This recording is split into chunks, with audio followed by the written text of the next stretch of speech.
My name's Alaina. I go by Lainey Lou for a couple reasons.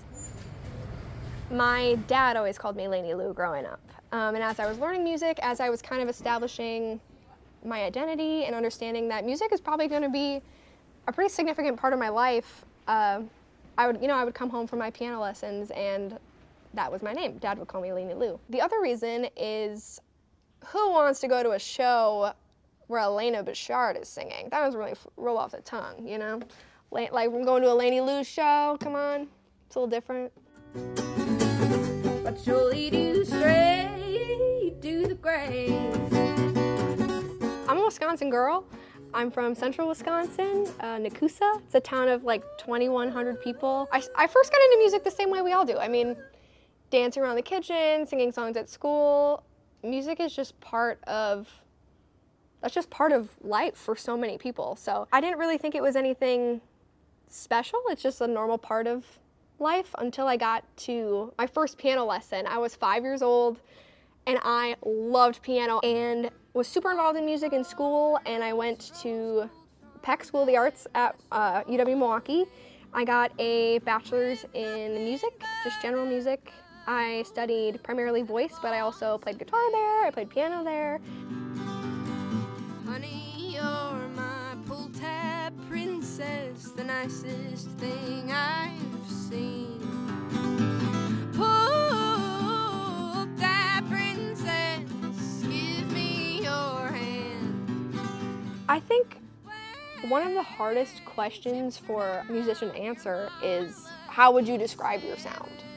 Because I feel like while we all have our own buckets we drop into, I feel like I'm more in the folk Americana storytelling category. You never want to limit yourself by saying, oh, I'm this one thing or I'm this other thing, because music is so broad and there's so much overlap, and for me, my personal style, my sound has always been changing.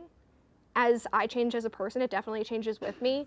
You know, I don't just listen to the type of music that I play, I also I like classical music, I like to listen to jazz, so I think my style definitely changes as I'm influenced by things that I consume or experiences I have or people that I surround myself with. When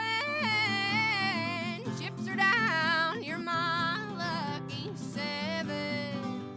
What stands out to me about the Milwaukee music scene the most is probably just the fact that everyone's there to support each other. It's a pretty small scene. It's big and it's small. It's small in the sense that everyone knows each other and everyone's friends. You walk into a show or you go to play a gig and there's someone there ready to hug you, or if you forgot something, someone's there to let you borrow something too. So it's cool. Everyone's super supportive and I don't know, we're all buds. Kissing Kate Marlowe has lips that drip honey. I hope my music just helps people have a good time.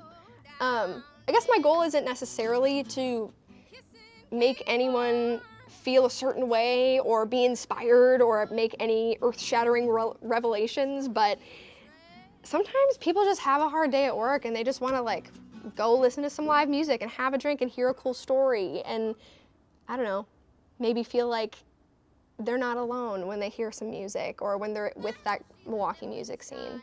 She'll make your grown men cry. I think I'm really passionate about communicating with people, hearing their stories, telling stories of my own, whether they're significant or not. Even just, how was your day? Guess who I ran into at the grocery store? I think things like that hold a lot more meaning than we might think. So sometimes I think it's important to just share stories about normal life so that other people that hear them don't feel so alone. But she'll lead you